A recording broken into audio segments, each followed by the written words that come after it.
ये आकाशवाणी रायपुर है। छत्तीसगढ़ी बुलेटिन समाचार के संग संगीता यादव के जय जोहार। राज्यपाल अनुसुईया उइके ह कहिन हे कि प्रदेश में उच्च शिक्षा में गुणवत्ता लाने बर बड़का कोशिश करे जाथे।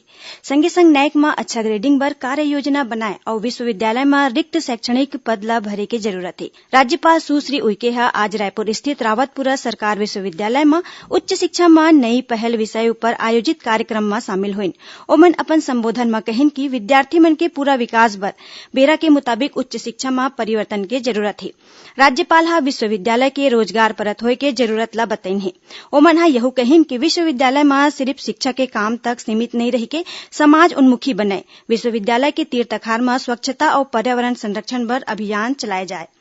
प्रदेश के रायपुर, दुर्ग, रायगढ़, धमतरी और चिरमिरी नगर निगम में महापौर और सभापति बर आज होए चुनाव में कांग्रेस ह जीत दर्ज करीन।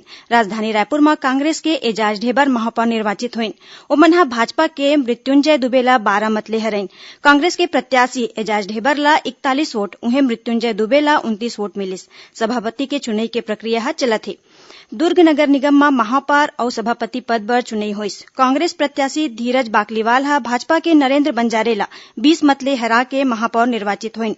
धीरज बाकलीवाल ह 40 मत हासिल करीन। उन्हें भाजपा प्रत्याशी नरेंद्र बंजारे ला 20 वोट मिलिस।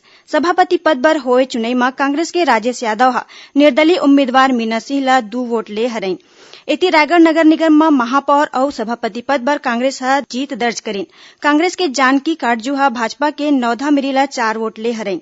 कांग्रेस के जयंत ठेठवार भाजपा के पंकज कंकरवाल ला हरा के सभापति निर्वाचित हुईन। धमतरी नगर निगम में घलो महापौर और सभापति पद बर कांग्रेस ह जीत दर्ज करीन।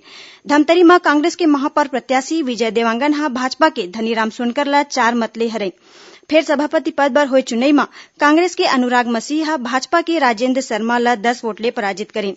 ओती चिरमिरी नगर निगम में कांग्रेस के कंचन जायसवाल महापौर और गायत्री बिरहा सभापति निर्वाचित हुईन। एखर पहली राजनांदगांव, बिलासपुर और जगदलपुर नगर निगम में घलो कांग्रेस के महापौर निर्वाचित हुईन।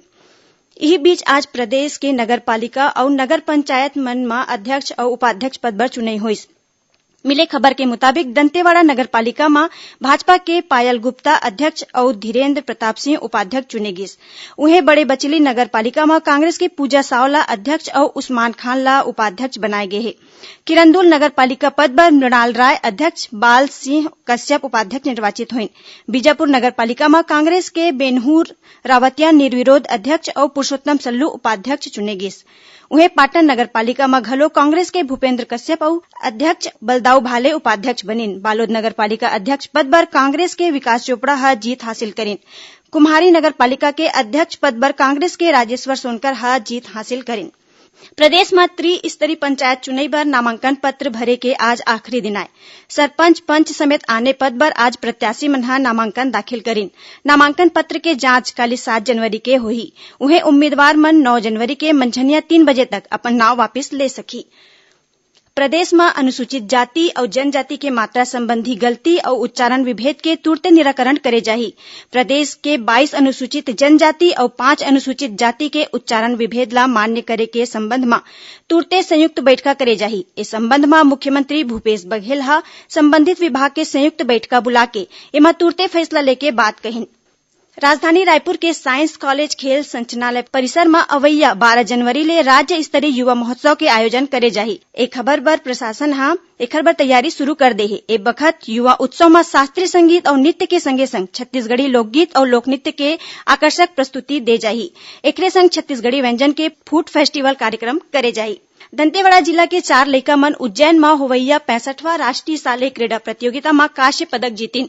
एमा मंजू कुंजाम, राजू करटम, रधमनी ठाकुर और सुनील पोयम मन शामिल है। ये स्पर्धा 24 ले 28 दिसंबर तक उज्जैन में होए रहिस। एकरे संग छत्तीसगढ़ी समाचार बुलेटिन इहे सिरावत है। जय जोहार।